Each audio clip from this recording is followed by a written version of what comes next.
Assalamualaikum warahmatullahi wabarakatuh. Hai teman-teman, kita ketemu lagi di mata kuliah Perilaku Konsumen dan Strategi Pemasaran. Ini adalah pertemuan kedua kita, dan di pertemuan kedua ini kita akan membahas mengenai lingkungan dan situasi konsumen. Definisi lingkungan konsumen. Konsumen adalah makhluk sosial yang dipengaruhi oleh lingkungan sosialnya dan juga mempengaruhi lingkungan sosialnya. Konsumen pun berinteraksi dengan lingkungan alam di sekelilingnya. Faktor lingkungan berhubungan erat dengan keputusan pembelian. Di pertemuan pertama, kita juga sudah membahas mengenai apa saja sih yang mempengaruhi keputusan pembelian dari seorang konsumen. Dan ternyata faktor lingkungan ini juga mempengaruhi keputusan pembelian konsumen. Menurut Peter dan Olson di 2010, lingkungan adalah semua karakteristik fisik dan sosial dari dunia eksternal konsumen, termasuk di dalamnya objek fisik, hubungan keruangan, dan juga perilaku sosial. Jadi lingkungan itu adalah segala sesuatu yang berada di sekitar konsumen. Lingkungan konsumen ini terbagi menjadi dua jenis, yaitu lingkungan sosial dan juga lingkungan fisik. Lingkungan sosial adalah semua interaksi sosial yang terjadi antara konsumen dengan orang-orang sekelilingnya atau antara banyak orang. Kemudian lingkungan sosial juga dapat diartikan orang-orang yang berada di sekeliling konsumen dan termasuk perilaku dari orang-orang tersebut. Sedangkan lingkungan fisik adalah segala sesuatu yang berbentuk fisik di sekeliling konsumen. Lingkungan fisik bisa menempati ruang atau tidak menempati ruang. Jadi bedanya kalau lingkungan sosial ini adalah orang-orang di sekitar konsumen yang berinteraksi dengan konsumen dan juga perilaku orang-orang tersebut. Sedangkan kalau lingkungan fisik itu selain dari orang-orang. Jadi segala sesuatu yang ada di sekitar konsumen tapi bukan orang. Nah, lingkungan sosial dibagi lagi menjadi dua. Ada lingkungan mikro dan juga ada lingkungan makro. Lingkungan mikro adalah lingkungan yang sangat dekat dengan konsumen yang berinteraksi langsung dengan konsumen. Contohnya adalah anggota keluarga, karena anggota keluarga ini berperilaku yang akan kita contoh, kemudian juga bisa berinteraksi dengan kita dan mempengaruhi kita secara langsung dalam melakukan keputusan pembelian. Sedangkan kalau lingkungan makro adalah lingkungan yang jauh dari konsumen. Nah, dia ini bisa mempengaruhi masyarakat secara luas, tidak hanya kita sebagai individu. Contohnya, sistem politik dan hukum, kemudian kondisi ekonomi ataupun budaya. Nah, hal-hal tersebut juga bisa mempengaruhi kita dalam melakukan keputusan pembelian. Misalnya ketika nilai mata uang rupiah turun atau hal-hal lainnya yang juga pasti mempengaruhi kita dan mempengaruhi daya beli kita. Lingkungan fisik juga dibagi lagi menjadi dua, yaitu yang menempati ruang dan yang kedua adalah yang tidak menempati ruang. Lingkungan fisik yang menempati ruang meliputi semua objek yang berbentuk fisik, seperti produk, pusat perbelanjaan, toko, dan lain-lain. Jadi kita bisa lihat fisiknya.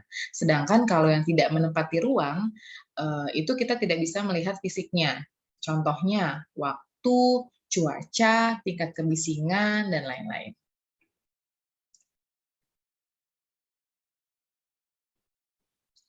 Pengaruh lingkungan konsumen. Ada beberapa yang mempengaruhi lingkungan konsumen. Kita akan bahas satu-satu. Yang pertama ada budaya. Budaya yang digunakan dalam perilaku konsumen ini mengacu pada nilai, gagasan, artefak, dan simbol-simbol lain yang bermakna yang membantu individu untuk berkomunikasi, melakukan penafsiran, serta evaluasi yang terjadi di dalam masyarakat.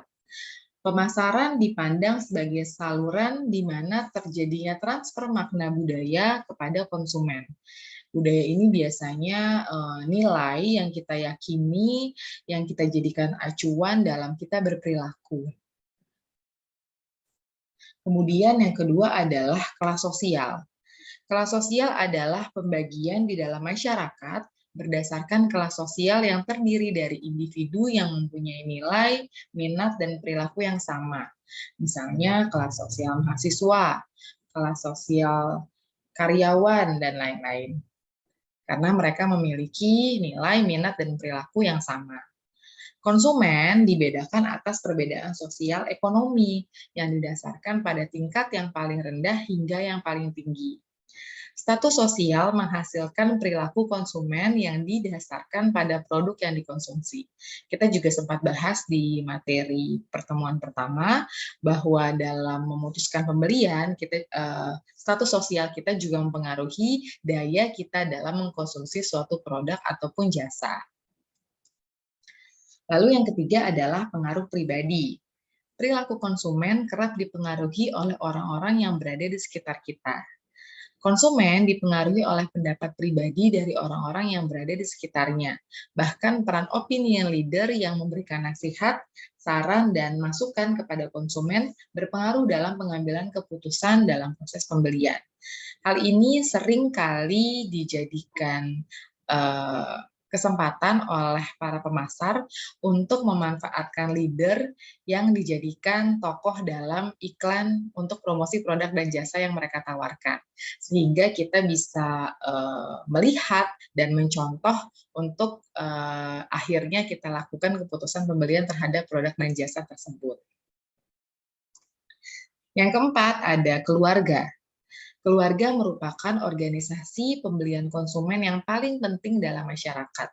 Anggota keluarga merupakan kelompok acuan primer yang paling berpengaruh. Pengaruh yang lebih langsung terhadap perilaku pembelian sehari-hari adalah keluarga prokreasi, yaitu pasangan dan anak-anak. Seringkali produk yang biasa kita konsumsi ketika kita masih tinggal bersama keluarga itu terbawa dan mempengaruhi perilaku pembelian kita ketika kita sudah tidak tinggal serumah lagi. Jadi biasanya keluarga itu adalah lingkungan yang paling berpengaruh terhadap keputusan pembelian kita. Yang kelima ada situasi. Perilaku konsumen itu dapat berubah. Kadangkala perubahan ini bisa tidak menentu dan tidak dapat diramalkan, dan sangat tergantung pada situasi yang dihadapi oleh konsumen. Jadi ini sifatnya tidak permanen, jangka waktunya tidak selalu lama, tergantung dari situasi yang dihadapi konsumen tadi.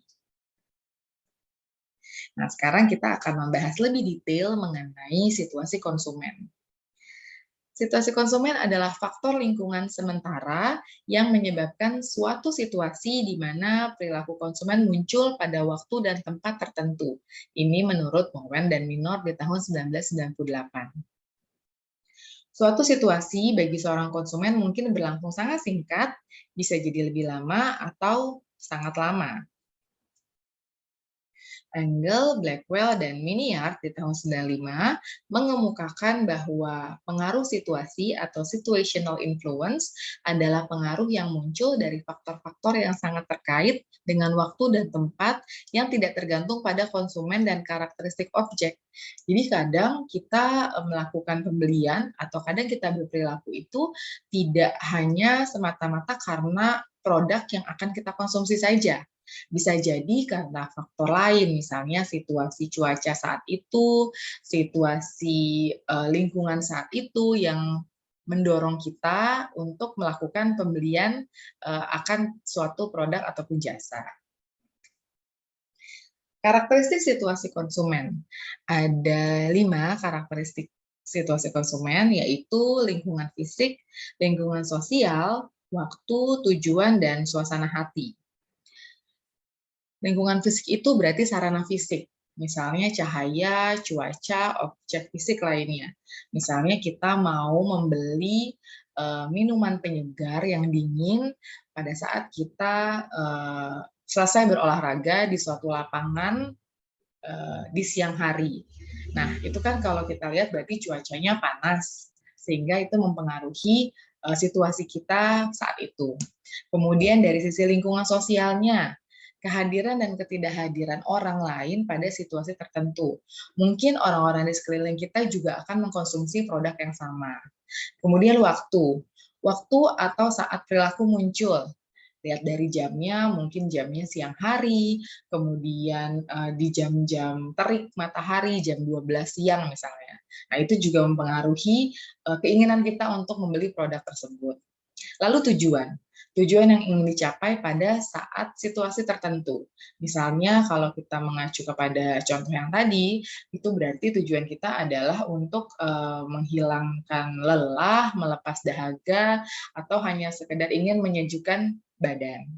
Kemudian suasana hati atau kondisi jiwa sesaat. Misalnya perasaan khawatir, tergesa-gesa, sedih, marah, atau mungkin kalau dalam contoh tadi, kondisi yang lelah dan juga khawatir akan dehidrasi, sehingga kita sangat ingin untuk mengkonsumsi minuman penyegar yang dingin. Padahal mungkin kalau tidak dalam situasi tersebut, kita bukanlah orang yang suka dengan minuman yang dingin. Nah, jenis situasi konsumen ini dibagi menjadi 3. Situasi komunikasi, situasi pembelian, dan situasi pemakaian.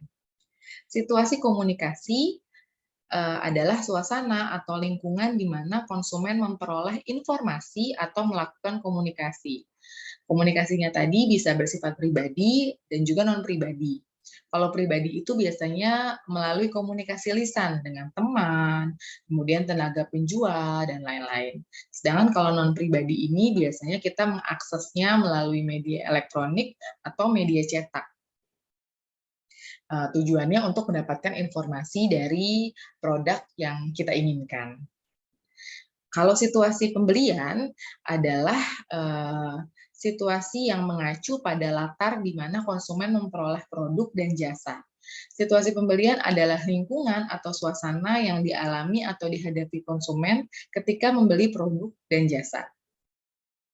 Biasanya ketika kita berada di bandara, kita tidak akan memilih terlalu lama atau terlalu selektif untuk produk yang akan kita konsumsi, misalnya, dibanding kalau kita berada di swalayan. Karena mungkin pilihannya tidak banyak, harganya juga relatif lebih mahal dan tidak ada alternatif lainnya.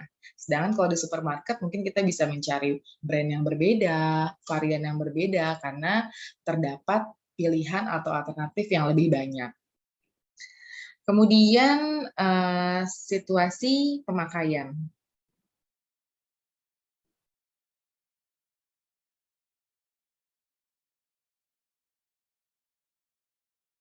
Situasi atau suasana ketika konsumsi terjadi. Konsumen seringkali memilih suatu produk karena pertimbangan dari situasi konsumsi. Terkadang waktu terjadinya pembelian produk dengan konsumsi produk tersebut seringkali berbeda, jadi tidak langsung digunakan. Contohnya adalah pakaian. Kita akan cenderung mencari pakaian yang resmi ketika kita akan pergi ke pesta atau ke kantor. Kemudian mungkin untuk acara yang lebih santai, acara liburan misalnya, kita membutuhkan pakaian yang lebih santai juga. Atau mungkin ketika berolahraga, kita menyesuaikannya dengan menggunakan pakaian untuk berolahraga. Sehingga kita akan memutuskan pembelian atau mempengaruhi perilaku kita dalam memutuskan pembelian itu berdasarkan situasi pada saat kita menggunakan produk tersebut. Oke, itu tadi adalah materi kita yang terakhir. Semoga video ini bisa membantu teman-teman dalam memahami materi kita di pertemuan kedua ini. Terima kasih untuk yang sudah menyimak. Assalamualaikum warahmatullahi wabarakatuh.